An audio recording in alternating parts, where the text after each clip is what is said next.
Olá, meus amigos, aqui é a Larissa Chaves e está no ar mais um episódio do podcast Café com Espiritismo. Hoje vamos refletir sobre o texto O Livro que Faltava, publicado na obra A Luz do Consolador.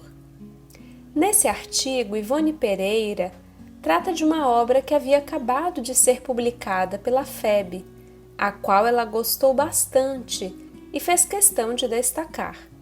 Trata-se do livro Grandes Espíritas do Brasil, de Zeus Vantuil. Mas o que nós pretendemos aqui destacar são as palavras introdutórias que Ivone utiliza para ressaltar a importância da boa leitura.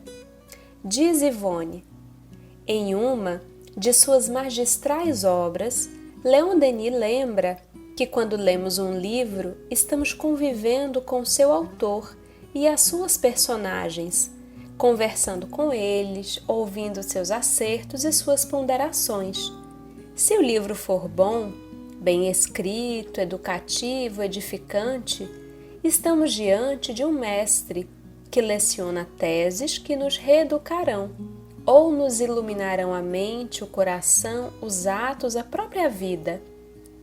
Dize-me com quem andas e te direi quem és, propõe o antigo adágio, usando uma filosofia admirável. O mesmo poderíamos dizer das leituras que fazemos. Dize-me o que leis e te direi quem és.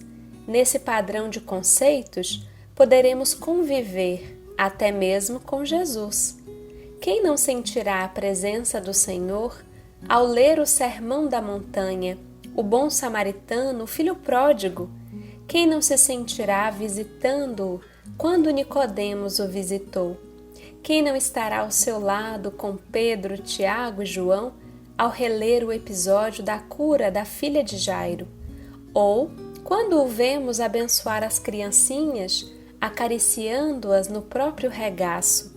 E quem não se sentirá à mesa da ceia, reclinando sobre o seu peito como João, o apóstolo adolescente, meditando sobre a peroração dos apóstolos ou sobre a oração pelos discípulos? Tudo isso, a só leitura de alguns poucos trechos do Evangelho nos faz sentir e viver. A sugestão do grande Denis é uma realidade, e eis que acabamos de senti-la e prová-la ao lermos o belo livro que a FEB Editora publicou recentemente, livro que faltava em nossa bibliografia espírita nacional e cujo conteúdo é comovente estímulo para quantos na atualidade ensaiam tarefas nos campos espíritas. Ainda não tive a oportunidade de ler a obra que tanto impressionou Ivone, mas sei do que ela está falando, da experiência de ser arrebatada, inspirada, consolada ou esclarecida por um livro. As obras de Leon Denis e de Ivone Pereira estão na minha lista de autores que me fazem acreditar em dias melhores e na minha própria melhora como ser humano. Vivemos um momento histórico repleto de informações por toda parte. Em segundos, temos notícias sobre algo que acontece a quilômetros de distância. No entanto, há tanta desinformação. Há aproximadamente um ano, quando a pandemia chegou ao Brasil, percebi que estava lendo menos livros e atolada de tarefas. Parecia impossível encontrar um tempo para terminar os livros que havia começado. Conseguia estudar para as palestras, mas não conseguia terminar os livros que estava lendo sem um objetivo definido. Por outro lado, eu estava sempre com o celular nas mãos. Parecia que ele precisava me acompanhar por toda parte da casa. E percebi onde estava o problema ou um deles. Os pequenos momentos de descanso que aconteciam ao longo do dia estavam sempre preenchidos pelo celular. Tinham sempre muitas mensagens para responder, algo para assistir ou sabe Deus o que para fazer. E o mais interessante é que após essa pausa, utilizando o celular, eu me sentia ainda mais cansada ao invés de relaxada.